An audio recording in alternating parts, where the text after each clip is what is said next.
Terredefrance.fr, le premier site d'articles français et patriotes, présente Sud Radio, Berkov dans tous ses états. Nous sommes en guerre. Non, Fabien, tu ne gagneras pas avec un steak. Parce que le peuple, c'est le boss et Macron, c'est l'employé. Nous sommes dans une guerre hybride. Nous qui sommes sans passer les femmes. Ministerio de las Mujeres y Género y Diversidad, afuera. Ministerio de Obras Públicas, afuera. Il y a le Brown Pivet, c'est scandaleux. En plus, j'ai invité Mariama Boudaka, alors là, c'était le bonbon. Nous sommes en guerre. Eh oui, notre président bien-aimé, nous sommes en guerre. Nous sommes en guerre, il avait dit ça pour le Covid. Mais d'abord, nous sommes en guerre. Écoutez, vous savez, l'un de nos credos à Sud Radio, c'est tu honoreras ton père et ton mère. Et c'est pour ça que nous sommes ici, au Salon des Maires, à la porte de Versailles à Paris, en direct avec vous. Et évidemment, nous allons parler... Nous allons recevoir un maire d'ailleurs, et pas des moindres, il a été maire d'hier pendant plus de 20 ans, il est aujourd'hui député parce qu'il n'y a plus de cumul des mandats, c'est Nicolas Dupont-Aignan. Mais auparavant, on va parler d'une question très simple, comment va le monde monsieur? Est-ce qu'il tourne encore monsieur? Et il tourne plus vite que jamais. On va en parler avec Éric Dénessé, et on va aussi vous donner les perles, les huées et les bravos qui nous concernent. À tout de suite. Terredefrance.fr, le premier site d'articles français et patriotes, présente Ici Sud Radio. Les Français parlent au français. Je n'aime pas la blanquette de veau. Je n'aime pas la blanquette de veau. Sud Radio, Berkov dans tous ses états. Eh bien, pour comprendre la France, il faut sortir de la France, surtout en ce moment. Ce qui se passe en Argentine, ce qui se passe en Hollande avec la victoire du parti de Geert Wilders, ce qui se passe entre Israël et la Palestine avec la négociation sur les otages, ce qui s'est passé il y a 10 ans à Kiev au moment de l'insurrection de Maïdan et du coup d'État du Maïdan, tout ça, on en parle tout de suite et vous allez voir, attachez vos ceintures. Sud Radio, Berkov dans tous ses états, le fait du jour. Oui, tu reviendras bientôt. Vous savez, quand un soldat part en guerre, il a des taches chansons et des fleurs sous les bras. Quand il revient de guerre, il a quelques linges sales. Et puis voilà, l'autre chanson de quand un soldat. Mais effectivement, le soleil brille. Mais d'abord, il ne brille pas pour tout le monde, hélas. Et puis surtout, qu'est-ce qui se passe vraiment? On va en parler avec Éric Dénessé, qu'on est toujours content de recevoir, directeur du Centre français de recherche sur le renseignement. Et il sort un livre, Le Centre, à la mi-décembre. Je crois que ça va être intéressant. Ukraine, la guerre américaine. Vous allez encore vous faire des amis, Éric Dénessé, mais vous avez l'habitude. En fond, je dis, on va pas établir un lien, on va pas faire des simplifications et des schématisations, mais quand même, cette victoire tout à fait spectaculaire du parti de Geert Wilders, le parti de la liberté, il est là depuis très longtemps, hein, Geert Wilders, c'est pas comme le Javier Milei qui vient d'arriver et qui aussi a tout cassé en Argentine. Je rappelle 56% des voix, et je rappelle quand même, et moi, personnellement, j'aurais vraiment souhaité ça pour la France, que l'élection est obligatoire. Le vote est obligatoire en Argentine, il faut le savoir. Ça. Et puis, les 10 ans de l'insurrection du Maïdan, qui a tout changé en Ukraine et qui a provoqué un certain nombre de choses dont on va parler. Et enfin, évidemment, Israël, Palestine, l'échange des otages, enfin, la négociation sur les otages et les prisonniers palestiniens. Éric Dénessé, au fond, qu'est-ce que ça traduit aujourd'hui, cette espèce de formidable bouleversement auquel on assiste? Je crois que ça traduit une évolution géopolitique majeure, parce que pendant 30 ans, entre la chute du mur de Berlin et le début de la guerre en Ukraine, on a été dans un monde dont on ne voyait pas tellement les tenants et les aboutissants. Et il se passe aujourd'hui finalement que tous ces mouvements de fond qui étaient en gestation sont en train d'émerger tous en même temps. Et il y a un deuxième phénomène très original qu'on ne connaissait plus depuis 3 ou 4 décennies, c'est qu'il y a une interconnexion complète à la fois de ces évolutions et des conflits. Que ce soit la montée de certains mouvements populistes en Europe, que ce soit la guerre en Ukraine, que ce soit la guerre au Proche-Orient, que ce soit la guerre dans le Caucase du Sud, la montée en puissance des BRICS, la dédollarisation, tout ça est en train de se connecter. On a 2 solutions, ou on va vers un chaos, ou on va vers un nouveau monde et une nouvelle forme d'organisation des relations internationales. On est pour l'instant sur le fil du rasoir. Oui, et c'est ça, on voit très bien que vraiment les plaques tectoniques ont bougé, que le bouleversement est là. Mais alors, que signifie, parlons de l'Europe, commençons un peu par l'Europe. Cette victoire quand même, 39 sièges du parti de Geert Wilders, qui lui ouvertement, il est pour la remigration, pour stop à l'islamisme. Il l'a été depuis 25 ans, 30 ans. D'ailleurs, on le sait, les Pays-Bas. Alors, est-ce que c'est une spécificité Pays-Bas où ce mouvement est en train de gagner? En tout cas, on voit ce qui se passe en Hongrie, de l'autre côté, avec Viktor Orban. Est-ce que ça gagne une partie de l'Europe? Comment vous le... Oui, c'est le signe, effectivement, qu'on est face à un mouvement de fond dans toute l'Europe. On l'a vu avec Orban d'abord, on le voit avec Fico, on l'a vu avec Mélanie, parce que c'est quand même l'élection de quelqu'un de très conservateur. Les Pays-Bas, c'est pas nouveau. Il y a très longtemps que Wilders est dans la politique. On se souvient des actions qui avaient été conduites contre Pim Fortuyn, le réalisateur de cinéma. Qui avait été assassiné par un islamiste. On oublie que c'est aux Pays-Bas que la population a attaqué des mosquées. Donc il y a eu le seuil de réaction des nations n'est pas les mêmes, n'est pas ce qu'en France on accepte parce que nous avons des liens beaucoup plus anciens et profonds avec les pays du Maghreb. Les Néerlandais ne l'acceptent pas. Mais il faut aussi regarder ce qui se passe en Allemagne, où la AfD continue de progresser, en Suède, où de plus en plus on voit les policiers qui sont dépassés par les niveaux de violence qui existent. Ouais. Alors, on regarde ça en tant que neutre, nous, mais il y a deux façons de le voir. On est dans le catastrophisme, j'ai envie de dire, ultra-gauche, et on compare ce qui est en train de se passer à 1933, où on est un peu plus mesuré, on se dit, mais finalement, pourquoi l'ensemble des peuples européens, aujourd'hui, en viennent à ce genre de vote? C'est donc qu'il y a toute une série de problèmes qui n'ont jamais été traités par nos différents gouvernements dans l'ensemble des pays de l'Union. Et on peut dire que effectivement, le passer la poussière sous le tapis, se repasser la patate chaude en disant on verra la prochaine réélection, et se dire circuler et rien à voir, c'est peut-être pas la meilleure des politiques. Mais bien sûr que non. Le problème de l'immigration, le problème de l'islamisme radical remet tellement en cause l'ensemble des sociétés européennes que, eh bien, on voit émerger partout ces différents mouvements. Alors, certains peuvent être tout à fait critiquables parce qu'ils sont vraiment extrémistes, et d'autres qui sont qualifiés de manière tout à fait exagérée d'extrême droite sont des mouvements conservateurs, pas nécessairement xénophobes non plus. Être contre la défense de ces cultures ne relève pas de racisme pur et dur comme on essaie de le faire croire trop souvent. C'est ça, et ne pas dire que si vous mettez un drapeau français sur votre balcon, vous êtes automatiquement à la droite d'Adolf Hitler, c'est peut-être pas forcément vrai. Écoutez, malheureusement, notre monde est de plus en plus un monde d'interdiction et de réduction, que ce soit sur l'analyse de la crise ukrainienne, le conflit de Gaza, on est obligé de choisir son camp, et dès qu'on est neutre, celui qui n'est pas avec nous et contre nous, on est obligatoirement rebasculé dans le camp adverse. Alors justement, Éric Dénessé, vous parlez de l'Ukraine, on célèbre, on peut dire, on se rappelle aujourd'hui, presque jour pour jour, les 10 ans de l'insurrection de Maïdan, où un président tout à fait élu légitimement était renversé. Alors aujourd'hui, je ne pense pas que dire que c'est la CIA derrière, notamment, et peut-être George Soros, ce n'est pas une fake news totale. Non, et j'ai envie de dire, je ne suis pas d'accord avec vous, c'est pas une insurrection, c'est vraiment un coup d'État. C'est un véritable coup d'État, comme les Américains ont eu l'habitude d'en faire depuis les années 50, pour faire de ce qu'ils appellent le regime change. Ça a été bien sûr soutenu par George Soros.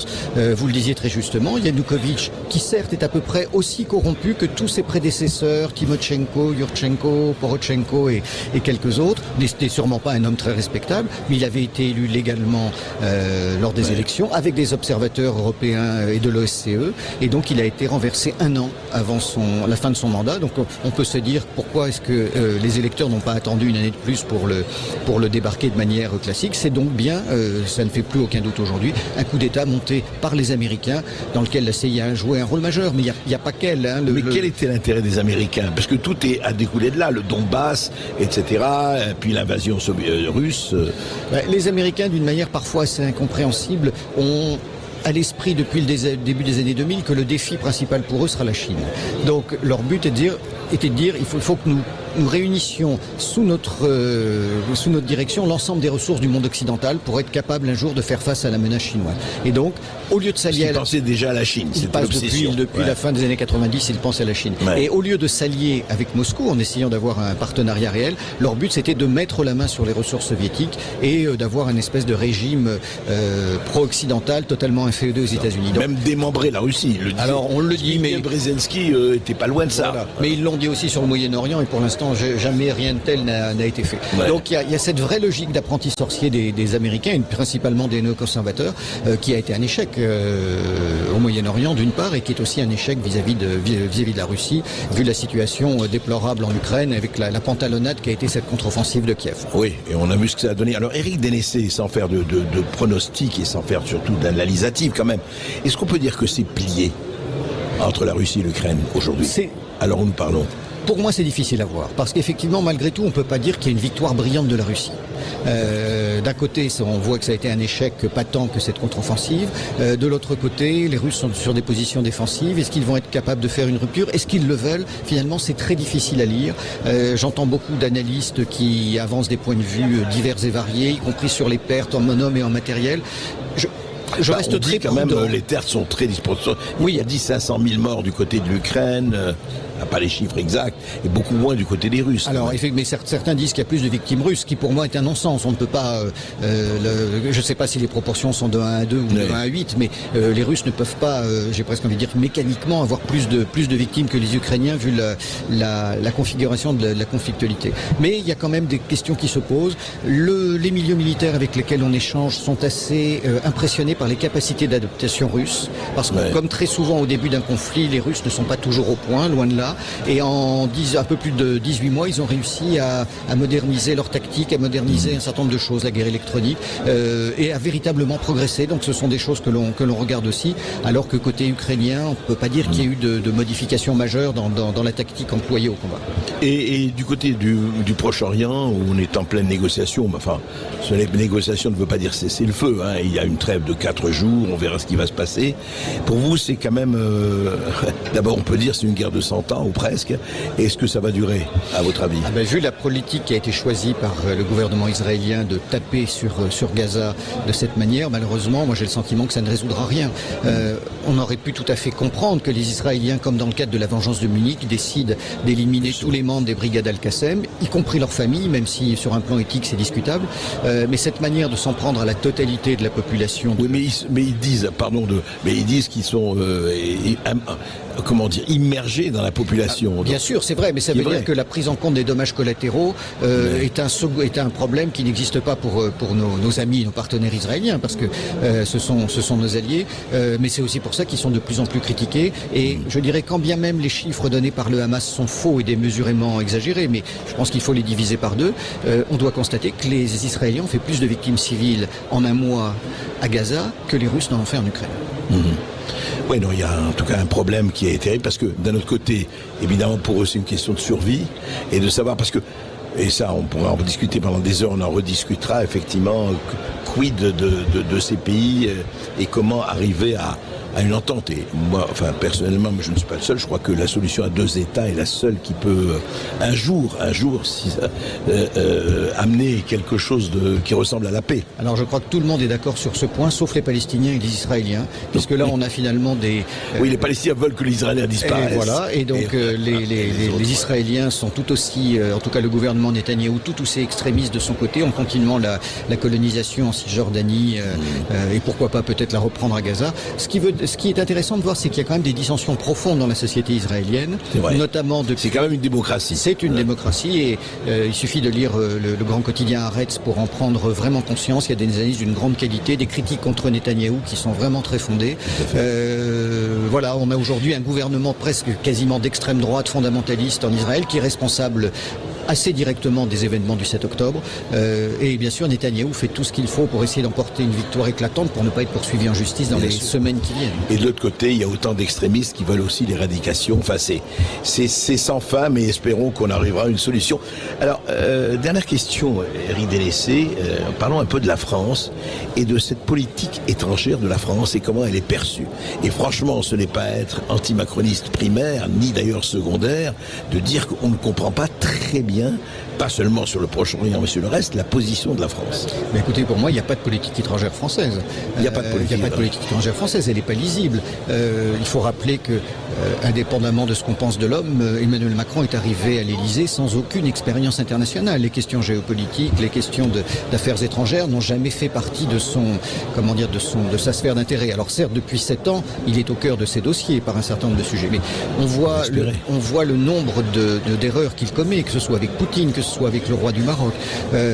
notre politique est totalement alignée sur celle des États-Unis. Je crois qu'il faut être extrêmement clair sur le sujet.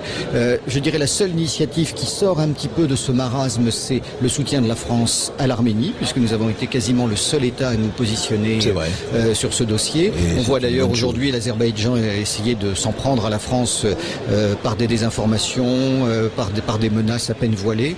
Mais en dehors de ça, notre politique est absolument illisible et inexistante. J'ajouterais que, est-ce que le président écoute vraiment les diplomates du Quai d'Orsay, à part sa petite cellule de l'Élysée chargée des affaires diplomatiques? Est-ce qu'il écoute véritablement les gens des services? Ce ne sont pas les retours que nous avons. Apparemment, d'ailleurs, il n'a pas avec le Quai d'Orsay les yeux de chimène, hein, c'est le moins qu'on puisse dire. Et en plus, n'oublions pas qu'il a détruit le corps diplomatique, il a dissous le corps diplomatique, et effectivement, il conduit sa politique de manière tout à fait personnelle et individuelle, et c'est pour ça que c'est dur en même temps, mais dans le pire sens du terme. C'est assez préoccupant. Merci beaucoup, Éric Dénessé. Et on reparlera de votre livre de l'Ukraine, la guerre américaine. Merci Éric Dénessé d'avoir été avec nous. Je rappelle que vous êtes directeur du Centre français de recherche sur le renseignement. On va se retrouver dans... Terredefrance.fr, le premier site d'articles français et patriotes, présente. Ici Sud Radio. Les Français parlent au français. Les carottes sont cuites. Les carottes sont cuites. Sud Radio Berkov dans tous ses états. Dans tous mes états, dans tous vos états, et là au Salon des maires, effectivement, être là au quotidien, c'est le stand des buralistes, et nous, bien nous sommes là aussi au quotidien, comme vous le savez, et nous allons effectivement parler de quelque chose d'assez étonnant, c'est la campagne de mobilité, effectivement, d'Île-de-France, mais auparavant on va parler d'un rassemblement qui a été interdit à Lyon. Et pourquoi il a été interdit? Sud Radio André Berkov. Berkov dans tous ses états, ça balance pas mal sur Sud Radio. Et je n'insulte évidemment pas tous les préfets de France et de Navarre, mais quand les préfets se mettent à interdire une manifestation et celle pour effectivement célébrer Thomas. Vous savez, ce rugbyman, ce jeune rugbyman de 16 ans qui a été assassiné, il faut le dire, assassiné par des gens venus avec des couteaux et pas des petits couteaux, pas des petits canifs, dans une fête à Crépol, dans la Drôme, un village de 500 habitants. Ils sont venus et puis ils ont commencé à taillader. Et voilà, il y a eu effectivement l'émotion qu'il y a, la marche blanche, un peu partout. Et puis voilà, il y a un groupe, les Remparts, qui voulait faire un rassemblement mercredi, hier soir, à Lyon. Alors on dit, j'entends dans certains journaux ce groupuscule d'extrême droite. Moi, je voudrais savoir aujourd'hui comment on qualifie l'extrême droite, que ce soit l'extrême droite ou l'extrême gauche. J'aimerais bien savoir ce que ça veut dire et surtout, au nom de quoi, en France, jusqu'ici, pays de la liberté d'expression, on interdit un rassemblement alors qu'on tolère, qu'on permet énormément de rassemblements quand tel ou tel a refusé d'obtempérer et qu'il y a eu le drame que l'on sait, grand rassemblement, grande manifestation, 1 minute de silence, etc., etc. Et quand c'est un Thomas, 16 ans, qui ne demandait rien à personne, pas de minute de silence à l'Assemblée, pas de rassemblement, et ça va à ceci. La préfète de région Auvergne-Rhône-Alpes et du Rhône a écrit ceci. Face aux tentatives de récupération, aux slogans xénophobes et provocation à la haine susceptibles d'être prononcés, mais aussi au risque de confrontation violente, le rassemblement prévu ce soir à 19h à Lyon 5e est interdit par arrêté préfectoral. C'est-à-dire qu'aujourd'hui, si vous êtes susceptible, c'est pas que vous n'avez prononcé un mot, vous n'avez pas prononcer une insulte, que vous n'avez pas prononcé des appels à la haine ou au meurtre. Non, vous êtes peut-être susceptible de les prononcer. Donc, allez, silence total. Alors, silence pour les uns, permission pour les autres. Vraiment, c'est hallucinant. C'est hallucinant parce que moralement, c'est hallucinant. Cette espèce de poids, de mesure, cette espèce d'indignation à géométrie variable est absolument scandaleuse. C'est quoi? Je ne sais pas si c'est de la lâcheté, je ne sais pas si c'est de la pusillanimité, je ne sais pas si on pense aux prochaines élections, on dit attendez, il y a une part de marché beaucoup plus importante qu'une autre part de marché, je ne sais pas. En attendant, c'est inadmissible. Tant que si les gens provoquent, si les gens cassent, etc., et on en a vu des provocations et des pillages, etc., quelquefois on voit qu'on laisse faire, et d'autres fois on l'interdit. Non, ça va pas ça. Cette France à deux vitesses, cette France préférentielle, ça ne va pas. Ce n'est pas notre France. Sud Radio Berkov dans tous ses états. Les perles du jour. Tous les faux culs, bravo, effectivement. Eh bien, moi je vais vous dire, la tête, le palmarès des faux culs aujourd'hui, le maillot jaune revient à IDF Mobilité, Île-de-France Mobilité. Oui, parce que Île-de-France Mobilité a lancé une campagne contre les incivilités dans les transports. Et c'est quoi les incivilités dans le transport? Vous vous rappelez qu'il y a encore quelques jours, il y a une vidéo qui a fait le tour des réseaux sociaux et une bande de jeunes qui chantaient « Nique ta mère, on est nazis, nique ta mère, la France, etc. Abat la France, nique ta mère, etc. » C'est passé partout, même l'un des témoins qui avait filmé la scène est passé à la télévision, etc. Voilà. Et bien là, Île-de-France Mobilité nous montre qui sont les responsables des incivilités. C'est Séverine. Oui, Séverine. Vous ne connaissez pas Séverine?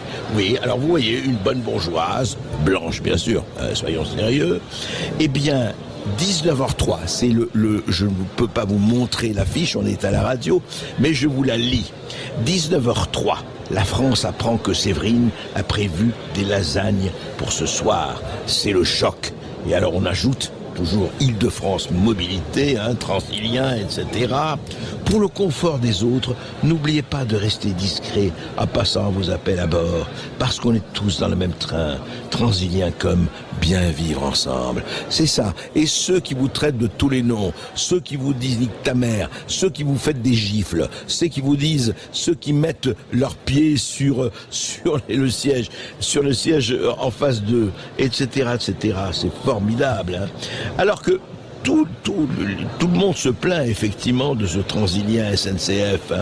8 franciliens sur 10, sondage Opinionway, sont gênés par ces impolitesses. Ça monte à 85% chez les actifs, etc., etc.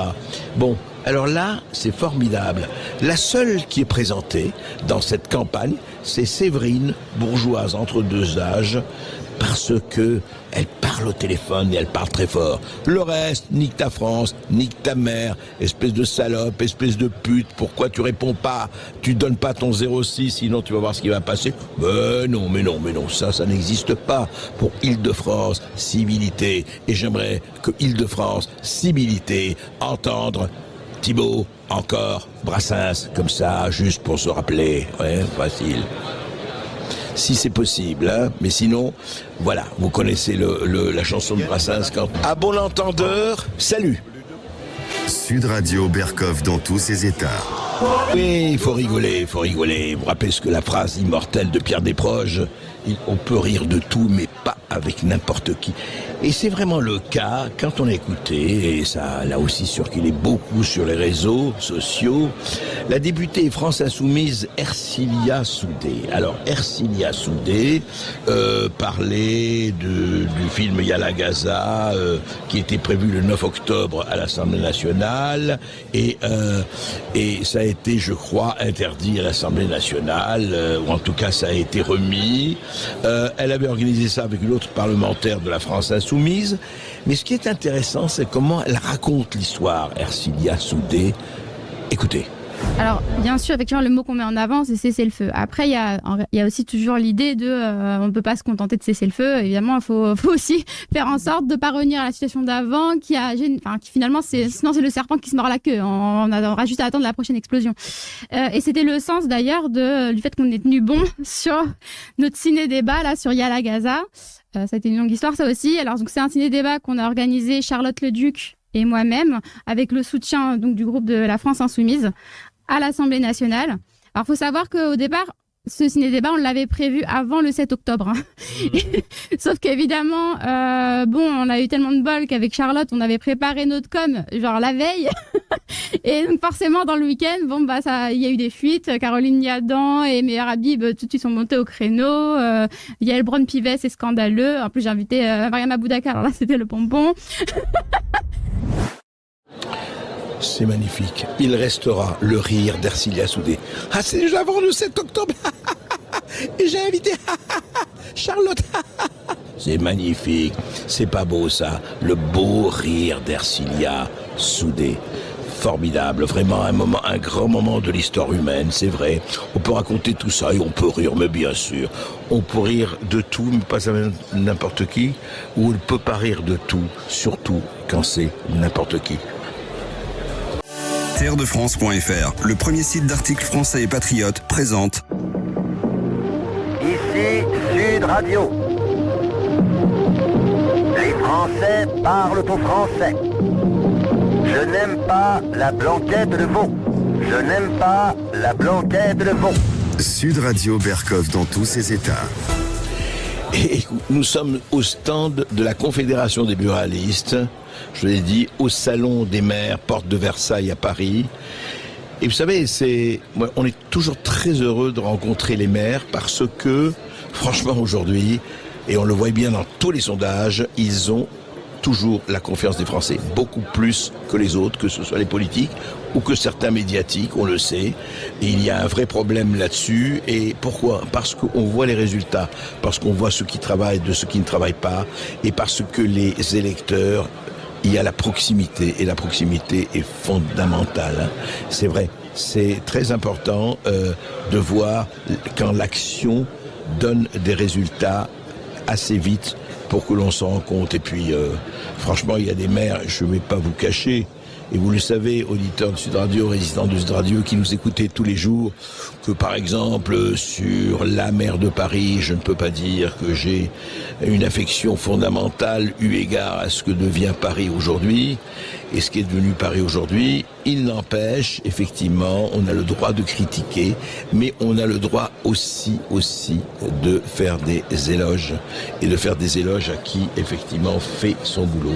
Et beaucoup de maires, sont très nombreux de maires de France, à faire leur boulot, à faire le job, et à s'occuper de leurs concitoyens, et évidemment, de la meilleure manière possible.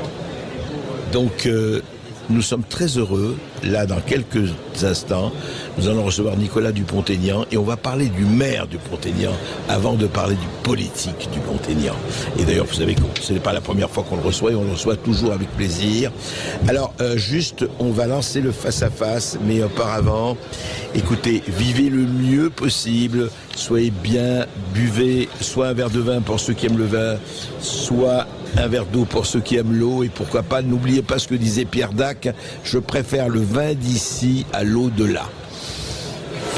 Sud Radio Berkov dans tous ses états, le face-à-face. 13h46 sur Sud Radio, nous sommes toujours en direct de la porte de Versailles au Salon des maires. On est toujours à l'Ébé au stand de la Confédération des buralistes. Et André Berkov, aujourd'hui, vous recevez pour le face-à-face Nicolas Dupont-Aignan, député de l'Essonne, président de Debout la France et surtout l'homme qui a été maire de Hyères dans l'Essonne pendant plus de 20 ans. Bonjour à vous Nicolas Dupont-Aignan. Bonjour à vous. Alors Nicolas Dupont-Aignan, puisqu'on est là, dans un salon que vous connaissez bien, mais surtout, je voudrais quand même parler du métier de maire. Vous avez été élu combien de fois ? Vous avez été maire pendant combien de temps ? 22 ans. 22 ans, c'est ça. Et donc réélu à 80% dans une ville de 30 000 habitants, et j'avoue que j'en suis fier parce que c'est très rare. Voilà. Ah oui, à 80%. À chaque fois, c'est assez joli. Enfin, pas la première fois, les fois d'après. 2001, 2000, je sais plus, 8, 2014. Donc depuis plus de 20 ans, c'est ça. J'ai été élu en 95, vous voyez. Ouais. Et je suis toujours conseiller municipal. Vous savez que le cumul des mandats m'interdit d'être maire. Il y a un maire très bien, Olivier Clodon, qui fait un gros travail, mais on travaille ensemble. Et il a travaillé avec moi quand j'étais maire, il était conseiller municipal et adjoint, et puis maintenant c'est moi qui suis son subordonné, mais je suis toujours présent dans la ville. Voilà. Oui, c'est votre côté Poutine-Medvedev, ça, hein ? Non, je dirais pas ça. Mais vous savez, je vais vous dire, ce qui est important, c'est quoi ? C'est de faire, c'est ça que j'adore dans cette fonction, de faire, et ensuite, vous pouvez pas tricher. au niveau d'une commune. Vous n'imaginez pas, les gens voient tout de suite ce qui est fait, pas fait. Ouais. Vous ne pouvez pas mentir. Proximité, quoi. C'est d'agir et pas de parler. Et c'est qu'il y a une sanction. Si vous êtes mauvais, vous ne tenez pas. Si vous travaillez bien, vous êtes ratifié. Et vous savez, il y a beaucoup de gens dans ma commune était plutôt de gauche, et ma commune a voté Macron, ce qui m'a désespéré, à 68%. Et pourtant, ils m'ont réélu député 6 semaines après à 68%. Donc ce que je veux dire, c'est que les gens, au niveau d'une commune... Dites-moi, l'étiquette compte moins. Non, beaucoup moins. Parce que ce qui compte, c'est ce qu'on fait ou pas. Est-ce qu'on est respectueux de sa parole ou pas. Et je trouve que c'est ça qui est formidable. C'est qu'on peut changer la vie vraiment des gens. Mais alors justement, sincèrement. Nicolas Dupont-Aignan, moi je crois que c'est très important. On va parler de ça. Quelle est les fonctions d'un maire? Une ville de 30 000 habitants, c'est justement, c'est pas un village, c'est pas une petite ville, ce n'est pas non plus la grande ville, mais c'est quand même très important. C'est-à-dire, quels sont les axes les plus importants parce qu'il y a des choses qui dépendent des maires, d'autres qui dépendent de la région, du département, enfin vous savez ça mieux que moi, et puis il y a le gouvernement, il y a l'État. Le rôle du maire se situe. Deux choses, ça dépend quel maire. Parce que tout est fait pour détruire la fonction de maire, pour casser la démocratie. Et moi j'ai eu la chance d'être maire d'une ville assez importante, enfin 30 000 habitants, vous avez des services, vous êtes encore à peu près respecté par l'État, encore que. Mais tout est fait depuis 20 ans, c'est pas de ce gouvernement. Tout est fait depuis 20 ans par la technocratie, la bureaucratie, pour casser les communes de France. Et ça s'est fait de manière très pernicieuse et systématique, très simple. Ouais. D'abord, ils ont créé les communautés de communes. Quand les communautés de communes étaient petites, à échelle humaine, avec peu de compétences, c'était normal, c'était pas mal. On va pas faire une piscine dans chaque commune. Donc ça c'est bien. Mais ça s'est transformé en de gigantesques communautés de communes, fusionnées d'autoritairement, qui tuent la démocratie. Et les maires ruraux, les petites communes que je défends aussi, bien que je sois maire, j'ai été maire d'une grande ville, vous voyez, je dis je suis, c'est pas le vrai. Ces petites communes, on leur a retiré les compétences, on les a transférées à 50 km dans des administrations bureaucratiques. Ce qui fait que quand les gens les engueulent, parce que la violence, elle vient de quelque part, quand les gens vous engueulent parce que vous n'avez pas fait le travail, mais le maire rural aujourd'hui ne peut plus faire le travail, puisque la compétence, par exemple la voirie, le nid de poule, le trou dans la chaussée, de la communauté de communes souvent. Et donc, le maire, il voit qu'il y a un trou dans la chaussée, il voit qu'il y a un lampadaire qui ne marche pas. Il envoie un mail à la communauté de communes, il y a une bureaucratie. Quand le maire faisait la chose en 2 jours, maintenant ça met 2 mois. Donc le citoyen, il ne comprend pas, il élit quelqu'un qui a plus le pouvoir. Donc ils ont retiré les compétences, petit à petit. Ensuite, ils ont asphyxié financièrement les communes. Quand François Hollande a réduit les crédits de 11 milliards, c'était justifié pour les très grandes villes. Même les villes moyennes comme moi, on a trouvé des solutions d'économie, il faut être honnête. Mais les petits villages de France, aujourd'hui, n'ont plus les moyens de réparer l'église, n'ont plus un sou. Alors qu'est-ce qu'ils doivent faire ? Aller chercher de l'argent au département, à la commune, à la communauté de communes, à l'État, à la région. Ils passent leur vie à chercher des subventions. C'est la bureaucratie des dossiers. Rien n'avance. Troisième point, ce qui est en train d'être fait en ce moment, et contre lequel je lutte, c'est la fameuse fumisterie du zéro artificialisation des sols. Il y a une loi qui a été votée sur le climat, qui dit qu'il faut réduire l'artificialisation des sols de moitié en 2030, et puis après en 2050, zéro. L'idée n'était pas idiote de départ, dire... Pardon, expliquez, parce que... Zéro artificialisation, ça veut dire quoi? Ça veut dire qu'ils considèrent, à juste titre, qu'on a consommé trop de terres agricoles. D'accord. Bon, ça c'est pas idiot de dire, il faut éviter. Bien qu'on soit un pays, entre nous, désert, très peu dense, avec beaucoup de place encore. Mais qu'importe. L'idée n'est pas idiote, sauf que les métropoles, les grandes infrastructures, les supermarchés, les échangeurs routiers, les voies TGV, l'Île-de-France, pompent toute l'artificialisation, le quota. Ben ouais. Et les petites communes, je voyais un maire hier, j'ai passé ma journée au Salon des maires, 1200 habitants, il construit 6 maisons par an. 6. Le préfet lui dit, vous n'avez plus le droit. Il faut en construire que 2 dans les 5 par an. C'est-à-dire qu'on est en train d'asphyxier les communes rurales qui n'auront même plus le droit de construire en limite du village. Il ne s'agit pas de miter, bien sûr, de créer des maisons au milieu des campagnes. Non, tout le monde sait que c'est absurde. Énorme et tout. Ouais. Mais donc, moins d'argent, plus de compétences, zéro artificialisation, c'est-à-dire que les maires ne pourront plus construire. La suppression du prêt à taux zéro pour les maisons individuelles, qui vient d'être décidée. Tout est fait au nom d'une pseudo-écologie, qui est une fausse écologie, pour entasser les gens dans les villes. Et moi, chez moi, hier, dans l'Essonne, le préfet nous convoque, le maire et moi, pour nous dire quoi ? Faut tripler la construction de logements. Vous devez supprimer les maisons, faire des immeubles. Il faut densifier. Donc, vous avez un État complètement dément, complètement délirant, qui est en train d'interdire de construire sur 95% du territoire, au nom de l'écologie. Les lapins vont être heureux. Et qui est en train d'entasser les habitants dans des agglomérations inhumaines. Moi, hier, ils veulent rebâtir les tours et les bars. Exactement. Quoi, presque. Enfin, et ça. Ils veulent densifier. Parce qu'en fait, ce qui les intéresse, c'est que les lapins soient heureux, mais les êtres humains, ils en ont rien à faire. Alors, ça s'appelle comment leur fameuse écologie ? Je vais vous dire, les écoquartiers. C'est quoi un écoquartier ? C'est un immeuble avec 3 panneaux solaires sur le toit, au bord du périphérique. Vous voyez le périphérique, la grande bibliothèque à Paris. Vous voyez quand vous prenez le périphérique là, ils ont construit plein d'immeubles. C'est des Français qu'on va mettre là-dedans. Dans mon département, ils nous obligent à mettre des HLM le long des voies rapides et des voies ferrées. Je refuse. Parce que dans leur esprit, si vous voulez, ça c'est bien pour l'écologie. Comme ça, les gens sont dans leur terrier. Ah oui, vous voulez dire les gens sont dans leur cage, et les lapins sont heureux. Voilà. C'est ça. C'est totalement contraire à ce que veulent les Français. Les Français ont la chance d'avoir un pays magnifique, d'avoir des villages, d'avoir des petites villes moyennes. Il faut développer tout ce tissu. Il faut une vie équilibrée. Pourquoi l'Île-de-France va vers 12, 13, 14 millions d'habitants ? C'est aberrant. Et pourtant, je suis un élu d'Île-de-France, vous voyez ? Moi, je préfère 30 000 habitants heureux dans ma ville que 40 000 malheureux. Et toutes les questions de délinquance, de déshumanisation viennent de là. Laissons les Français vivre où ils veulent. Et avec Internet en plus, le haut débit, vous pouvez être dans un village de France, dans une maison. Ah oui, autre chose, faut que je vous raconte. Truc incroyable, j'ai appris hier. Les préfets maintenant imposent des petits terrains.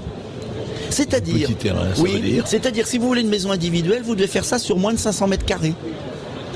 Ah non, parce que faut emmerder les Français. Parce que c'est pas bien d'avoir une maison avec un terrain de 2000 mètres carrés. Mais pourquoi ?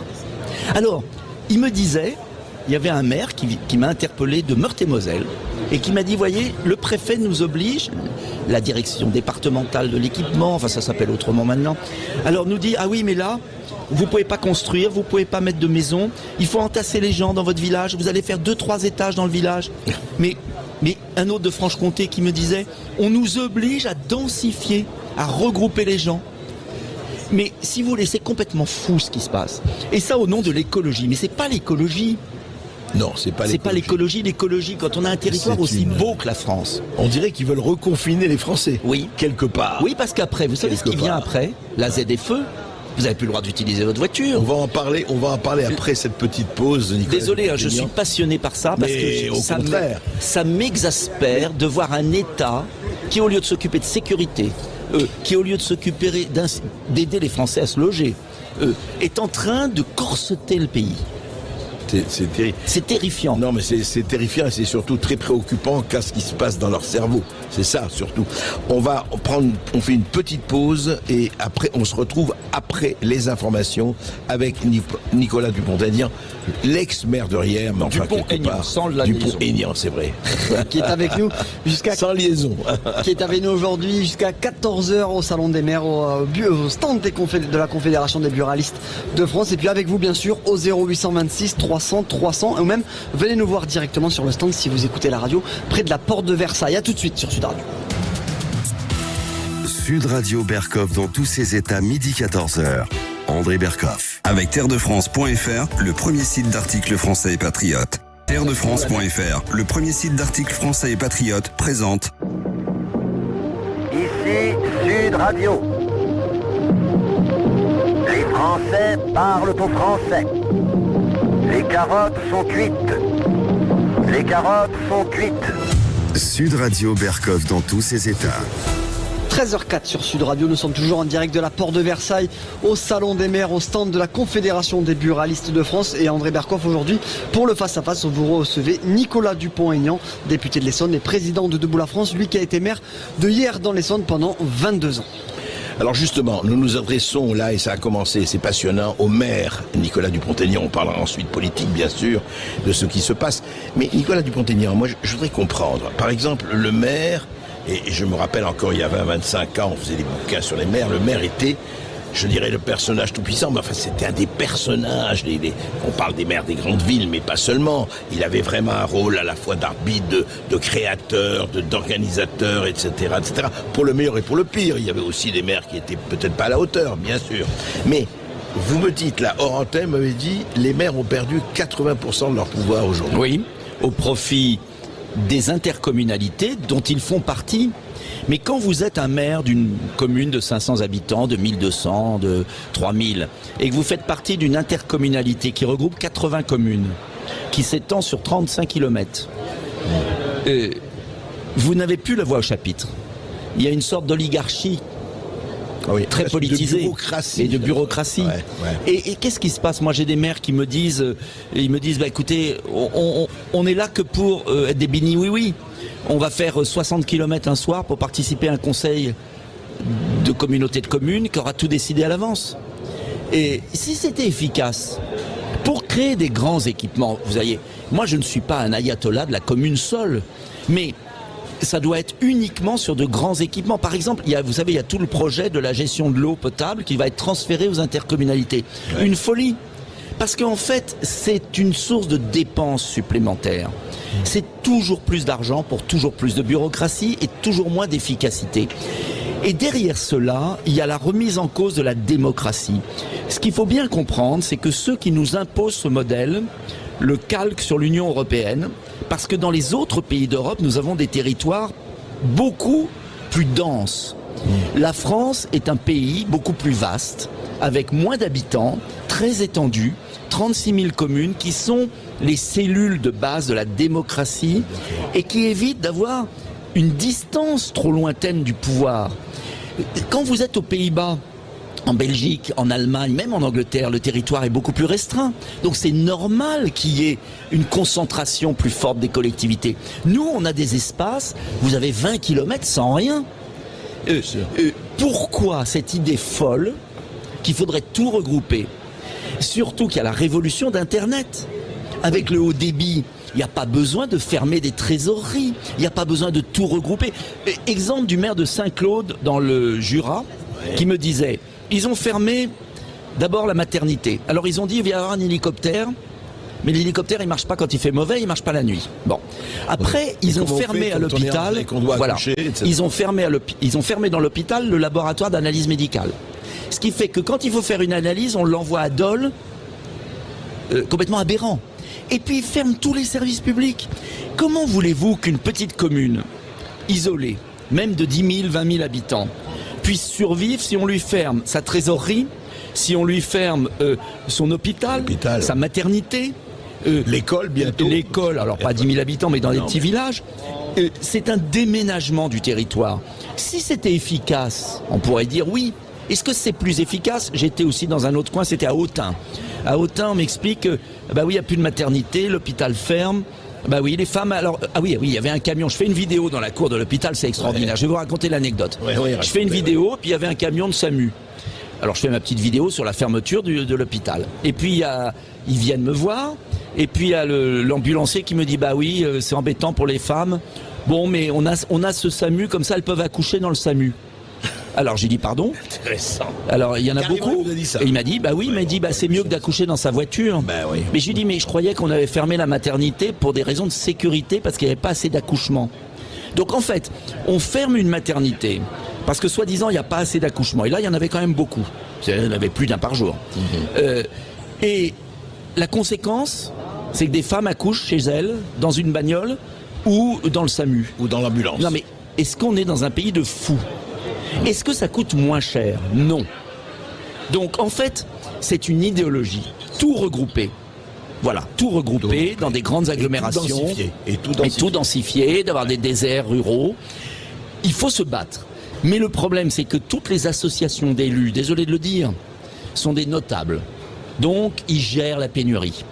Et c'est très pervers cette histoire de zéro artificialisation de la part de l'État, parce que ils disent aux collectivités, entendez-vous pour vous répartir la pénurie. Oui, c'est ça. Ouais. Donc, les élus vont être divisés. Vous voyez ? Ils vont négocier leur SCOT. Ceux qui connaissent le SCOT, c'est le schéma d'aménagement à plusieurs communes. Alors, on va leur dire, voilà, mais vous avez 2 fois moins de constructibilité. Et puis, bientôt, vous en aurez plus. Alors, qui va le prendre ? Le chef-lieu, la grande ville. Parce qu'il va falloir bien, à un moment, accueillir une entreprise. Et donc, tout va être concentré, toujours plus. Or, une bonne efficacité de la France, c'est de profiter de notre territoire. C'est de profiter de nos racines. C'est que les gens aillent vivre où ils veulent. Puis ça a été un grand la liberté. Agricole, et on le voit. Enfin, mais la liberté de vivre où on veut, quand même. Et comme on veut, si on a envie de vivre dans une maison, au nom de quoi on devrait vivre dans un immeuble ? Expliquez-moi, André Berkoff, expliquez-moi. En quoi c'est plus écologique ? Alors attendez, cette politique, Nicolas Dupont-Aignan, ça date depuis quand ? Cette politique, elle est accentuée très fortement là depuis François Hollande. Vous savez et depuis Emmanuel Macron, il y a Madame Wargon. Vous vous souvenez de Madame Wargon ? Elle a été virée, elle a été battue, plus exactement. Elle était d'abord ministre du Logement. Elle a dit il ne faut plus que les gens vivent dans des maisons. Oui, voilà, absolument, elle l'a dit. Oui. Sauf qu'elle vit dans une très belle maison. Elle vit dans une très belle maison dans le Val-de-Marne. Heureusement, les électeurs du Val-de-Marne l'ont bien virée, l'ont battue. Elle a été récompensée. Elle est présidente de je ne sais plus quel organisme, à plus un salaire exorbitant. Ah oui. Donc, si vous voulez, des gens battus au suffrage universel sont récompensés. Donc, il faut maintenir notre cap. Et je veux le dire, respecter l'environnement, c'est vivre en harmonie avec la nature, c'est pas vivre dans des villes inhumaines. C'est plutôt, oui, effectivement. Je vois pas en quoi entasser les gens dans des villes inhumaines et respectueux de l'environnement. Et si on consomme un peu d'espace pour avoir une petite maison, en quoi c'est gênant ? Autre anecdote, soyons précis. Une ferme, un maire me dit j'ai une ferme abandonnée. J'ai pas le droit de la transformer en logement. Pourquoi ? Parce que ce serait pas en continuité avec le village. C'est pas écolo ? Non, c'est pas en continuité, donc on va le laisser à l'abandon. Ah oui, vous voulez dire, il y a une ferme. Il y a une ferme. On pourrait faire 4 logements. Ouais. Sympa. Ouais. Non, on n'a pas le droit. Attendez, il n'y a pas une loi qui en Si, il y a la loi, mais il n'y a pas une loi, il y a un corset qui est la loi zéro artificialisation, loi sur le climat, qui dit, d'ici 2030, il faut réduire de moitié l'artificialisation. Comme les grandes villes. Regardez à Toulouse, regardez Montpellier, ils continuent à bétonner, à consommer l'espace. Qui on va sacrifier ? Les villes moyennes, les villages de France, qui ne pourront plus construire. C'est une aberration. Tension aussi sur le marché. Pourquoi les gens restent habiter dans des villages aussi ? Parce que c'est moins cher. Bien sûr. Et bien là, on fait une tension sur le prix de l'immobilier. Oui, ajoutez à ça les 5 millions de passoires thermiques, soi-disant, qui vont être interdits à la location. Une 5 folie, millions d'habitations. Une folie. Ouais. Qui va payer ça ? Les petits propriétaires qui se sont saignés pour devenir propriétaires et qui ne peuvent pas payer les travaux. Donc ce sont les riches qui vont s'emparer de leur logement. Et les locataires qui sont quand même bien contents d'avoir un loyer, et d'avoir un loyer moins cher, abordable, même si c'est pas parfait en termes d'énergie. Mais personne n'est mort de ça, faut arrêter. Mais faut arrêter ce délire. Mais comment un pays qui voit sa construction immobilière chuter de moitié, les chiffres du 3e trimestre sont accablants. 17 000 constructions de logements contre 40 000 d'habitude. Comment un pays qui ne construit pas assez, qui est interdit de construire là où les gens veulent habiter, peut se priver de 5 millions de logements ? Ce sont des malades qui nous gouvernent. Donc il faut annuler cette disposition. Et ensuite, il faut inciter, bien sûr, à faire des rénovations énergétiques en fonction des moyens des gens, petit à petit, et ça se fera naturellement. Petit à petit, pas leur demander de dépenser 40 000 euros. Mais c'est impossible. Mais comment ? Mais où vivent ces gens ? Alors, il faut acheter une voiture électrique. Vous avez vu le prix d'une voiture électrique ? On n'a pas les hier. Il faut acheter une voiture électrique. Il faut dépenser 30 000 euros pour isoler et faire de sa maison une boîte de conserve. Mais ces gens vivent hors du temps et de l'espace. Mais qui peut faire ça ? Mais parce qu'aux yeux des princes qui nous gouvernent, si vous ne gagnez pas 100 000 euros, vous êtes un pauvre type, quoi. Et au jeu, pardonnez-moi de vous le dire, de certains journalistes qui relaie les princes qui nous gouvernent. Certes, hein, je ne vais pas... Désolé. Je n'en suis André, pas, donc je me sens très à l'aise. C'est pour ça que je vous le dis. On va faire une petite pause. On se retrouve avec Nicolas Dupont-Aignan.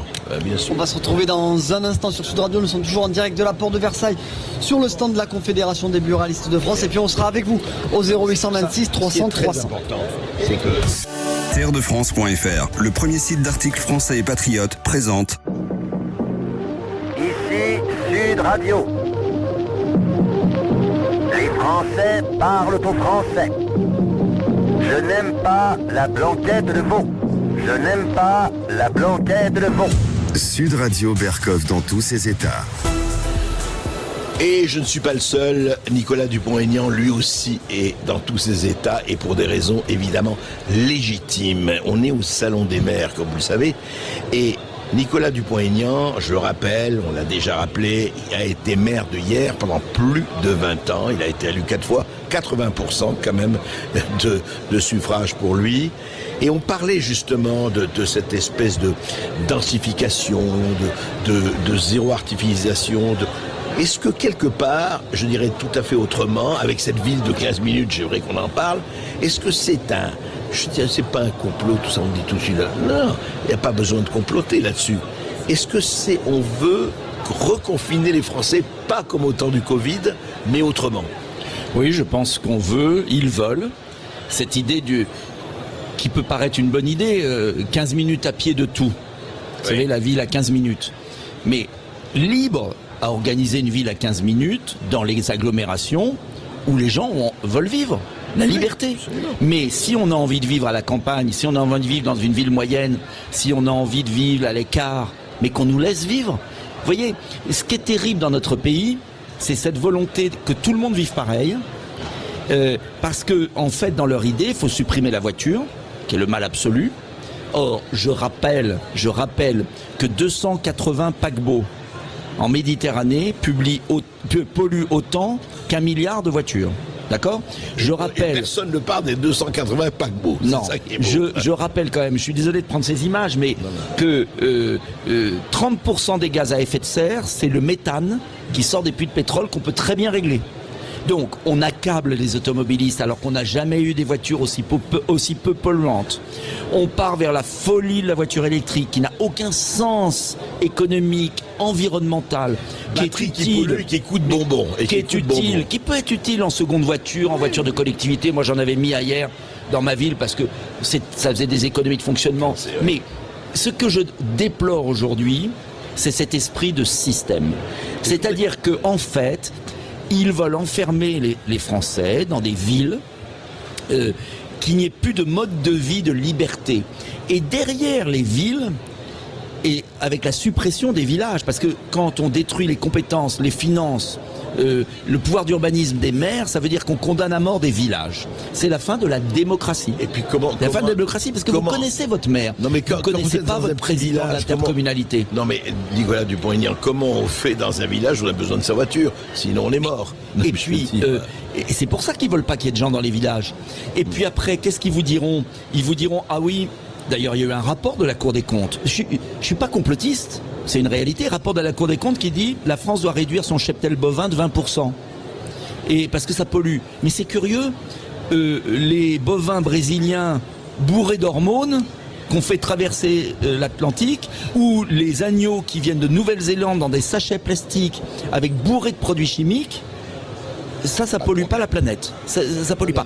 Donc ce que je dénonce, c'est cette écologie à géométrie variable, cette fausse écologie. Comme le reste. Oui, il faut protéger l'environnement, le recyclage. Il y a plein de choses à faire. J'ai fait un rapport sur la pollution plastique dans les océans. Il y a plein de choses à faire pour défendre l'environnement. Je refuse qu'on me traite d'anti-environnementaliste. En revanche, je refuse qu'on instrumentalise une pseudo-protection environnementale pour, en fait, enfermer les Français dans des villes inhumaines. Nicolas Dupont-Aignan, je voudrais revenir au pouvoir des maires. On en a parlé en partie. Vous avez dit qu'ils ont perdu 80% de leur pouvoir pouvoir. Alors, on a parlé d'un certain nombre d'attributions. Quoi d'autre par rapport à l'État? Je veux dire, qu'est-ce qui fait que les maires aujourd'hui n'ont plus la marge de manœuvre qu'ils avaient encore il y a peut-être 30 ans? Il y a aussi la volonté de l'État de recentraliser. Ce que je vous disais, c'est-à-dire de faire des jacobinisme. C'est une espèce de pseudo-jacobinisme. Parce que moi, si vous voulez, vous aviez le jacobinisme du général de Gaulle, qui par exemple, quand il décide des villes nouvelles, quand il décide le Languedoc-Roussillon, on va en faire une zone touristique, il a été utile au pays. Il y a des équipements nationaux où il ne faut pas tomber dans la démagogie. Moi, je ne vais pas vous dire que je pense qu'il y a des équipements nationaux structurants qu'il faut faire. Ligne TGV, autoroute, voie rapide. Il faut garder des équipements structurants. Et il faut des zones d'activité aussi pour réindustrialiser la France. Parce que si vous gelez tout, comment les usines vont revenir? Bon, donc, moi je suis pour que l'État se concentre sur ses missions d'intérêt général, et qu'ensuite on ait ces 36 000 communes, même de 50 habitants. Quand vous avez une commune de 50 habitants, vous avez 10 élus volontaires. Ils font quoi? Ils tondent la pelouse, ils entretiennent le cimetière, ils ouvrent l'église, ils font l'état civil, ils surveillent ce qui se passe. Parce que les gendarmes sont bien contents d'avoir les maires pour savoir ce qui se passe dans le pays. Bien sûr. Pourquoi supprimer ces vigies? Pourquoi supprimer ces gens qui entretiennent le territoire? Parce que c'est ça leur objectif. On va fondre tout ça dans des grandes communes, mais les grandes communes, il y aura qui s'en occupe? Oui, le principe de subsidiarité. Payés? Qui va oui, le payer? principe de subsidiarité. Mais à la fin, ça finira en friche, c'est-à-dire en forêt. Ça sera fini. Donc, ce territoire, on va redésertifier la France. Complètement. Mais regardez les départements. J'étais avec des élus de Haute-Marne. Ils me disaient, on perd, je ne sais plus combien d'habitants par an. Pourquoi? Pourquoi? Mais moi, j'ai dans ma ville des gens qui viennent me voir, qui ont 1h30 de transport le matin et le soir. Hier, j'avais un débat, j'ai mis 1h35 du centre de Paris, à 20 km. 1h35. 1h35, en voiture. Le RER, il marche un jour sur deux. J'ai des gens qui viennent me voir dans ma ville et qui me disent, monsieur député, est-ce que vous connaîtriez pas quelqu'un qui peut... On aimerait déménager, on est originaire de telle région, on aimerait retourner dans notre région d'origine. Mais il n'y a pas de boulot puisque tout est concentré en Ile-de-France et maintenant il n'y a plus de logement. Donc il faut une politique, ce qu'avait fait le général de Gaulle, d'agrément. Vous savez que le général de Gaulle a mis des primes d'aménagement du territoire pour que les entreprises, dans les années 60, c'était la data, aille dans tout le territoire. C'est amusant parce que vous avez employé le mot. On était à l'aménagement du territoire, mais non, le déménagement. On est au déménagement, on est dans la grande concentration. Il faut renouer avec une prime d'incitation à ce que l'emploi irrigue le territoire. Et avec Internet, on a la révolution du haut débit. On n'a pas besoin de mettre tout le monde. Vous savez qu'il y a des comptables qui sont à Goa, qui sont en Mauritanie. Et nous, on n'est pas capable d'avoir un comptable au fin fond de la Lozère. Et les call centers qui sont au Maroc ou aux Philippines. Et on n'est pas capable. Et on nous explique qu'il faut tout concentrer. Bon, il faut aussi reprendre, alors ça, je sais que c'est pas populaire dans l'administration, ce qu'avaient fait certains ministres, de délocaliser des administrations d'État dans des petites villes moyennes. Moi, je veux un territoire qui s'organise autour des petites villes moyennes.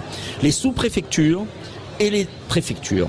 Une ville comme Rodez, qui est magnifique, j'étais à Rodez récemment, il y a le musée Soulage, qui est magnifique. C'est une ville agréable à vivre. Mais il y a Bosch qui risque de fermer. Donc, il faut absolument avoir une vision d'aménagement du territoire pour les emplois. Une fois qu'on a dispersé les emplois sur le territoire, il faut permettre aux Français qui le veulent, moi je veux faire ces personnes aller habiter à Rodez ou à Carpentras.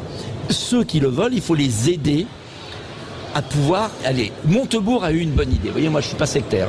Montebourg avait une bonne idée que j'ai reprise à la présidentielle, qui était de créer un fonds public pour réhabiliter les maisons abandonnées. Vous avez 1 million de maisons abandonnées dans tout le territoire français, où les propriétaires n'ont pas les moyens de les rénover, qui sont en ruine.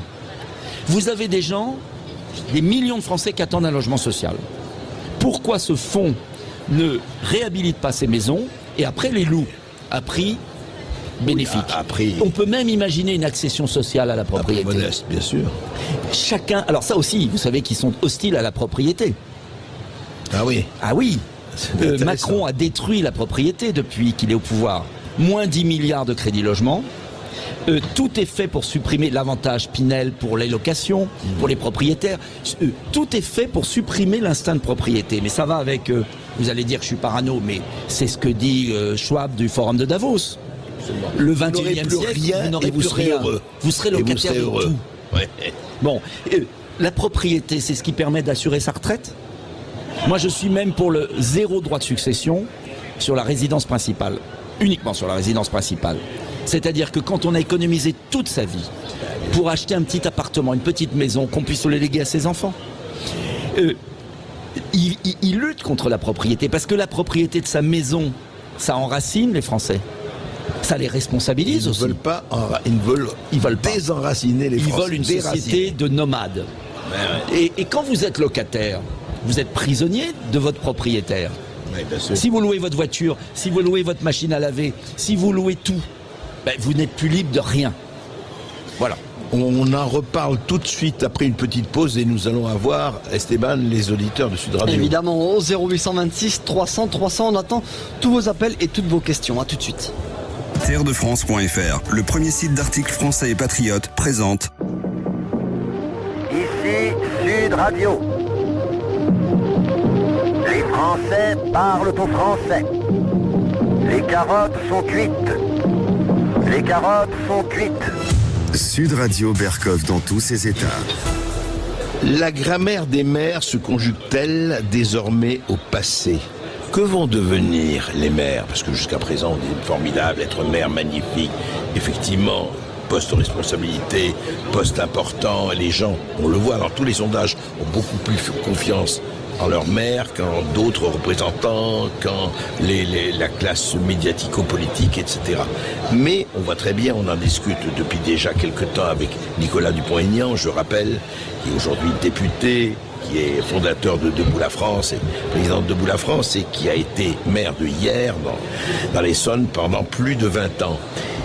Mais alors, est-ce que le maire va, vu ce que vous dites, et vu ce qu'on constate, est-ce que le maire va un jour, je ne dis pas demain, je ne dis pas après-demain, heureusement, va se conjuguer au passé ? En tout cas, il est abîmé, il est exténué, parce que vous pouvez, c'est passionnant d'être maire, vous êtes le nouveau curé, vous êtes le serviteur de l'intérêt général. Confessez à vous. Voilà, vous êtes le serviteur de l'intérêt général, et il y a un dévouement incroyable. Mais ce dévouement n'est possible que si vous êtes responsable de vos actes. Et ce qui est insupportable pour les maires aujourd'hui, c'est qu'ils sont toujours là, ils sont le paratonnerre. Ils prennent la foudre, mais ils n'ont plus les pouvoirs d'agir. Ou alors, s'ils ont les pouvoirs d'agir, ils en ont, heureusement, c'est en se battant contre la bureaucratie. C'est-à-dire, si vous voulez, moi je vois très bien, quand j'ai commencé en 95, et quand j'ai fini en 2017, et je suis toujours conseiller municipal, donc je vois mon successeur Olivier se démener, la tâche est beaucoup plus difficile pour lui qu'elle ne l'était pour moi, en 10 ans seulement. En quoi ? Alors, en quoi simplement ? Je vais vous donner un exemple. On a un théâtre, mais il est à l'intercommunalité. Alors, c'est l'intercommunalité qui le gère. Alors quand il y avait un mur qui fuyait, etc., on a attendu 6 mois. Ce qu'on aurait fait en 15 jours a mis 6 mois. Et il faut des négociations, il faut aller quémander aux nouveaux féodaux, le président de la communauté, qui, quand il vous aime pas politiquement, vous laisse le mur fuir pendant 1 an, qui répare pas votre nid de poule si vous n'êtes pas obéissant. Parce que c'est ça aussi, la nature humaine, elle n'est pas parfaite, vous savez. Et ça renforce. Pourquoi ça fonctionne comme ça ? C'est parce que les partis politiques sont ravis. Le maire, c'était un être indépendant politiquement. Moi, j'ai pu être élu député, député en faisant un bras d'honneur à tous les partis politiques, parce que j'étais maire. Le jour, les partis politiques sont ravis de cadenasser la démocratie, parce que comme ça, si tu veux ton bout de trottoir, ton clocher d'église, etc., tu la fermes. Tu la fermes, ou tu prends ta carte, ou tu es, disons, obéissant. Et les maires vivent mal cela, parce que ce sont des gens sincères. Alors heureusement, vous savez, quand on est maire, on compte pas son temps, et il y a un dévouement qui reste énorme. Et puis il y a des maires qui participent aux intercommunalités, et puis il y a certaines intercommunalités qui fonctionnent bien, tout n'est pas négatif. Attention, je ne veux pas dramatiser, mais quand même, si on continue comme ça, il n'y aura plus de maire, et après on dira, ah tiens c'est curieux, il faut payer quelqu'un. on va payer un fonctionnaire. Mais le fonctionnaire, il sera pas là la nuit, il sera pas là le dimanche, et c'est normal. Gardons. Le maire est par vocation plus dévoué. Mais c'est l'autogestion. Vous savez, l'autogestion. Ouais. Les communes de France, c'est de l'autogestion. C'est la cellule révolutionnaire. Vous savez, c'est pas étonnant. On est passé du féodalisme à la révolution des communes. Et aujourd'hui, nous sommes dans un système de plus en plus féodal, oligarchique. Et moi, je crois à la démocratie, je crois à la responsabilité individuelle. Voilà, donc je pense que quand on est mauvais, on doit se faire engueuler. Et le chef d'entreprise, il se fait engueuler. Vous, si vous faites une mauvaise audience, on va vous engueuler. Bien sûr. Hein, votre journaliste qui prépare l'émission, s'il prépare mal, vous... Ah là là, vous pouvez pas savoir ce qui se passe. Est-ce que vous êtes dur. Non, mais il y a un moment où on est responsable de ces actes. Il n'y a que les élus qui sont jamais responsables de rien. C'est pas normal. Ils sont responsables devant leurs électeurs. Oui. Après, à un moment donné, il y a une sanction. Hein. Si vous n'êtes pas bon, on vous renvoie quand même à la prochaine élection. Ouais. Normalement. Mais quand c'est au niveau local, plus vous montez, regardez Dupond-Moretti qui est toujours là, c'est quand même incroyable. Ça, c'est une autre affaire. Oui, c'est un autre Dupont, ça. Ouais. On va pas comparer. Avec un D. On va pas comparer. Est-ce que nous avons des auditeurs? Oui, ça appelle au 0826 300 300. Nous sommes justement avec Jean-Claude qui nous appelle depuis l'Essonne. Bonjour Jean-Claude. Bonjour Jean-Claude. Oui, monsieur Bercoff, bonjour, monsieur le maire ou monsieur le député, je suis très heureux de vous avoir au téléphone. Très heureux. J'ai travaillé pendant pas mal d'années sur votre région, c'est-à-dire Hyères, Crosne, Montgeron, Brunois. Et allô. On vous écoute. Ah, voilà. J'ai travaillé dans une grande entreprise qui a le monopole de la distribution des lettres et des colis, pour le moment. Et je voulais vous poser une question. En tant que maire, même si vous n'y êtes plus, mais vous y avez été pendant des années, que pensez-vous et que peut faire un maire face, je dirais, aux fermetures, je dirais, des bureaux de poste, qui sont quand même un service public que vos concitoyens aiment bien, malgré tout. Et que pensez-vous du chantage un petit peu, le mot est fort, mais je le mets entre parenthèses, monsieur le député, que pensez-vous un petit peu du chantage de cette entreprise qui s'adresse au maire en disant, nous, bureau de poste, on va le fermer, mais vous, si vous voulez une présence postale, eh bien écoutez, on fait une annexe postale, et c'est vous, effectivement, en tant que maire, qui allez payer, si j'ose dire, vos salariés. C'est exactement ce qui se passe. Nous avions la poste centrale à Hyères, et puis nous avons un bureau de poste dans le quartier Pasteur. Et la poste est venue nous voir en nous disant, on ferme, sauf si vous payez. Et on a payé. Voilà, c'est scandaleux. C'est-à-dire que la poste vient vous voir, on dit si vous voulez, vous payez. Soit vous payez, soit on ferme. Et vous n'avez pas d'autre solution? Non, aucune. Et donc on a payé. C'est-à-dire qu'on a mis un emploi. Alors ils ont laissé un demi-emploi de mémoire. J'ai dû me battre à l'époque comme un chien pour avoir un distributeur de billets. Parce que là aussi ils veulent les fermer, les banques veulent tout fermer. Mais si vous voulez, il faut bien comprendre qu'à partir du moment où, au sommet de l'État, il n'y a pas de volonté d'aménagement du territoire, il n'y a rien. Ces organismes, ces entreprises publiques, qui n'ont plus rien de public, sont laissés comme des monopoles privés. Et donc, elles font n'importe quoi. Et ils n'en ont rien à foutre. Nous sommes traités comme des chiens. Les élus sont traités comme des chiens par ces organismes. Et vous pouvez tout faire. Et en plus, le service est moins bon. Mais ils vous disent, on n'en a rien à faire. Puisque leur patron, l'État, et ils sont en monopole. Et ils sont en monopole. Qui pourrait taper du poing sur la table, leur dit très bien, on s'en fiche. Mais ce qui se passe, vous avez pire, vous avez l'éducation nationale. Quand vous pensez que vous avez des petites écoles, pour une petite commune de 500 habitants, de 300 habitants, c'est vital une école, une classe. Alors qu'est-ce qu'on fait quand même? On est dans un pays de fous. Au lieu de dire à un enseignant, vous faites 10 km pour aller faire classe dans telle école, on déplace à 6h du matin dans des cars payés par le département ou la région des enfants, parce que les 4 profs vont être ensemble dans un établissement, soi-disant ensemble. Mais moi j'estime qu'il vaut mieux déplacer les professeurs que les enfants. Donc vous avez sur toutes les routes de France des dizaines de milliers de petits qui circulent dans des bus qui coûtent une fortune parce qu'il y a ces regroupements pédagogiques. Alors oui, parfois c'était utile de faire un regroupement pédagogique. Attention. Mais quand il y a 2 classes qui marchent très bien, en quoi c'est gênant que les 2 professeurs viennent? Est-ce qu'on n'a pas appris à lire correctement? C'est pas un problème. Donc on épuise les élèves au lieu d'épuiser les professeurs. Je ne dis pas qu'il faut épuiser les professeurs, mais vous comprenez? Tout participe d'une volonté de concentration, de rationalité. Et vous savez que la Poste, et vous avez travaillé à la Poste a fait combien de cabinets d'études à la con, style McKinsey, qui ont refait l'organisation. Moi j'ai un dépôt de poste dans ma commune, à chaque fois que j'allais voir les postiers, ils me disaient on a une nouvelle réorganisation par un cabinet d'études de types qui n'ont jamais foutu les pieds dans une poste, mais ça rapporte, et qui refont, et tout est refait 100 fois. Voilà, ras-le-bol. C'est ça. Alors, Esteban. Respectons les fonctionnaires qui faisaient bien leur boulot. On va marquer une courte pause et après on rejoindra Jean-Marc qui nous appelle au 0826 300 300. À tout de suite sur Sud Radio. Terredefrance.fr, le premier site d'articles français et patriotes, présente. Ici Sud Radio. Les Français parlent au français. Je n'aime pas la blanquette de veau. Je n'aime pas la blanquette de veau. Sud Radio Berkov dans tous ses états. 13h45 quasiment sur Sud Radio. Nous sommes toujours en direct de la Porte de Versailles au Salon des maires. André Berkoff aujourd'hui reçoit Nicolas Dupont-Aignan, l'ancien maire de Hyères et le député Debout la France. Et puis nous avons Jean-Marc qui nous appelle depuis Narbonne. Bonjour Jean-Marc. Bonjour Jean-Marc. Bonjour André, bonjour Monsieur Dupont-Aignan. Merci d'exister. André, à Monsieur Dupont-Aignan aussi. Il y a tout qui part en vrille dans notre pays, donc j'ai une question, si vous pouvez répondre à la fin. Pourquoi nos gouvernants font tout pour que tout se casse la figure? Ça, j'ai du mal à comprendre entre plans, entre incompétences. Après, je voudrais parler du monde rural. Le monde rural, ça fait 30 ans qu'il est laissé à l'abandon. On a enlevé nos petits hôpitaux, on a enlevé la poste. Donc l'épicier est parti, le bar où tout le monde venait pour rigoler, pour taper la belote, il est parti aussi. Donc le monde rural, au lieu de mettre tout l'argent dans les quartiers qui n'ont servi à rien, mais à rien du tout, parce que les quartiers, on met de l'argent et puis 10 ans après, ils sont aussi délabrés que si on n'avait pas mis nos milliards, alors que le monde rural, c'est un monde de liberté, c'est un monde d'artisanat, c'est un monde de gens qui peuvent se permettre de réfléchir. Or, plus ça va, moins on veut que les gens réfléchissent. Et ils y sont arrivés. Ils y sont arrivés.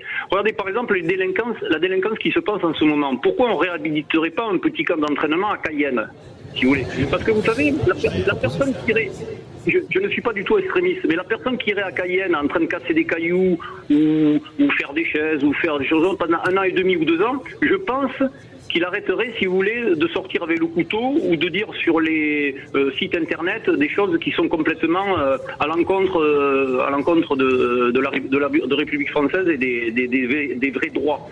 Liberté, égalité, fraternité, ce n'est plus qu'un marketing, c'est un slogan marketing, mais en France, on n'est plus du tout dans ce domaine-là. Donc il faut être quand même assez radical pour les gens qui sont radicaux, je pense. Donc Monsieur Dupont-Aignan, j'ai voté pour vous et pour Monsieur Philippot, parce qu'il faut aller quand même dans la vie, il faut essayer d'être en osmose, en harmonie avec ses pensées, parce que le soir je m'endors avec moi, et je me réveille avec moi. Oui, et la question que vous posez, c'est vrai. Alors, est-ce qu'il y a un pourquoi? Parce que la question que tout le monde se pose. Nous, on a à Sud Radio ici, les éditeurs de l'émission, souvent ils disent mais on comprend pas, mais pourquoi ils font ça? Pourquoi ils font ça? Je me pose souvent la question, parce que je pense qu'il y a 2 phénomènes conjoints. D'abord, ils ne veulent pas voir. Ils ne veulent pas voir, ils vivent hors sol. C'est le déni. Ça, ils sont dans le déni et ils vivent hors sol. Ils veulent pas. Premier point. Et deuxième point, ils répondent, ils obéissent à des intérêts financiers, économiques. C'est une oligarchie, au sens du mot oligarque, qui est en train de piller un pays, la France. Ils sont en train de piller la France. Parce que quand vous regardez toutes les mesures, c'est pas seulement des incompétents. Moi, longtemps, j'ai cru à l'incompétence. Mais à un moment, quand vous regardez, par exemple, la démolition systématique du secteur du logement par Emmanuel Macron. Systématique. Il y a tous les faits depuis 6 ans. Mais pour une raison très simple. Il sert la finance. L'épargne française, depuis des décennies, s'est toujours investie dans la pierre. Mais oui, il faut faire revenir de l'argent vers la finance. Eh ben, il supprime l'impôt sur la fortune pour la finance, mais il le laisse pour la pierre. Il supprime l'avantage Pinel. Il réduit de 10 milliards les crédits logement. Il asphyxie les organismes HLM. Il interdit le prêt taux zéro pour les maisons individuelles. C'est pas par hasard. C'est pour que l'argent aille vers l'assurance vie, la circulation bancaire-financière. Je suis désolé, alors vous allez dire, mais Dupont-Aignan devient paranoïaque, complotiste, pas du tout. Moi, je regarde les faits. Et je regarde qu'il y a certaines industries qui s'en sortent plus, l'industrie pharmaceutique. Tiens, c'est curieux. Ah oui, c'est drôle. Oui. C'est curieux. Oui, bon. 500 milliards de dollars par an, c'est pas mal. Bon, tout a été fait. On va pas revenir sur la crise Covid et on voit d'ailleurs qu'il va inaugurer une usine. D'ailleurs, ce qui est très intéressant, si vous regardez, Emmanuel Macron ne va inaugurer que des usines de multinationales étrangères sur le sol français. Il va jamais inaugurer. Vous êtes sûr de ça? Quasiment. Regardez, il a été dans le Nord pour la batterie, c'est des capitaux étrangers. Ouais. Là, il va près de Chartres, c'est des capitaux danois. C'est toujours, c'est une logique qui vient d'en haut, c'est-à-dire de négociation. Moi, j'aimerais un président de la République qui va se féliciter des PME qui réussissent. Il y en a plein qui réussissent. On a des PME structurelles. Alors, ce que je veux dire à monsieur, c'est qu'on a quand même quelque chose de positif dans notre pays. C'est que malgré des élites aussi nulles, aussi incompétentes et aussi dangereuses, le pays vit. Pourquoi? Parce qu'il repose sur les élus locaux, on le voit ici avec les maires de France, sur les associatifs, sur les PME, sur les artisans, sur des fonctionnaires très honnêtes, qui portent à bout de bras des services publics. Donc il y a quand même tout un pays extraordinaire. Et c'est là où, attention, chez ceux qui critiquent beaucoup, tendance à désespérer les gens, on a un potentiel de redressement. Il y a des Français fabuleux et de toute confession, sincèrement. On peut redresser le pays, il y a tout pour réussir. Parce que le pays, il survit malgré une oligarchie qui le pompe, qui le détruit. Il faut du courage et volonté. Voilà, il ne faut pas qu'on se décourage. Or, beaucoup de Français aujourd'hui, moi je vois bien, baissent les bras parce qu'ils se disent, de toute façon, c'est foutu. Et moi, on ne peut pas dire c'est foutu, il y a trop de gens bien dans le pays pour les laisser tomber. On remercie Jean-Marc et on accueille Stéphane qui nous appelle depuis le Lot-et-Garonne. Bonjour Stéphane. Bonjour Stéphane, on vous écoute. Bonjour André, bonjour Nicolas Dupont-Aignan, bonjour à l'équipe. Bonjour. Effectivement, moi je dirais, je voulais porter un témoignage en fait, en tant qu'ancien citadin installé nouvellement à la campagne dans un petit village dans le Lot-et-Garonne qui a la même population que le pauvre village de Crépol qui a eu à subir ce que l'on sait. Concernant moi, j'y suis depuis un petit peu plus d'1 an. Monsieur Dupont-Aignan, vous parliez des villes et de la densification où tout est à 15 minutes à pied. Le témoignage ici, c'est quand je vais à 15 minutes à pied. Si je vais au nord, j'ai des champs. Si je vais au sud, j'ai des champs. Si je vais à l'ouest, j'ai des champs. Si je vais à l'est, j'ai une forêt, un bois. Concernant pour faire le lien avec Crépol, nous, on a eu Emmanuel Macron qui est venu pérorer, qui est venu parader, à Tonins il n'y a pas longtemps en disant on ouvre une nouvelle gendarmerie. En fait, c'était la concentration de plusieurs gendarmeries, donc en fait il y a plusieurs sites confirmés. On les a remplacés par des camions. Les gendarmes eux-mêmes m'ont dit, nous de toute façon on vient dans votre village une fois par semaine à date fixe, donc voilà. Et puis, comme ça tout le monde est prévenu à date fixe. Attention, faites rien aujourd'hui, les gendarmes arrivent quoi. Voilà, je ne vais pas vous dire quel jour. Hein. Non, ne dites pas ça, non. Monsieur Cambrioleur, venez pas là, on est là. Voilà, j'ai été confronté à un problème en soirée cet été où j'ai appelé la gendarmerie, il était minuit. Il y a même de la violence dans votre village de 500 habitants où il n'y a que des champs, c'est ça? Non, c'était pas de la violence, mais c'était des nuisances avec des... Voilà, c'est un peu compliqué à dire, mais j'ai jugé que je devais appeler la gendarmerie et je suis pas un excité du téléphone là-dessus. Je suis tombé sur la gendarmerie d'Agen, qui est la préfecture du département, qui est à presque 1 heure d'ici. Donc ils m'ont dit écoutez, voilà, on a pris votre appel, mais on n'a pas d'équipe, on peut rien faire pour vous. Donc débrouillez-vous. J'ose pas imaginer ce qu'ont dû vivre les gens de Crépol, qui sont en zone gendarmerie, qui ont dû trouver le temps. Ils ont attendu quelques heures. Vous voyez, ils l'ont dit, nous avons eu des témoignages. Vous vous rendez compte du nombre de vies qui ont été, voilà. Donc c'était un petit peu le sens du message, et je parle pas du médecin, je parle pas du bureau de poste, pour faire le lien avec ce que disait l'auditeur précédent. On vit les mêmes choses. Donc quand monsieur Dupont-Aignan dit en 1 ils ne veulent pas voir et en 2 ils obligent à des intérêts, je suis d'accord, mais je ne les mettrai pas dans le même ordre. Je dirais qu'ils obéissent à des intérêts et c'est pour ça qu'ils ne veulent pas voir. Vous avez raison. Merci. Et ce que je veux juste dire à monsieur, l'idée que je veux faire passer, c'est que ça ne coûterait pas plus cher de mieux répartir les services publics.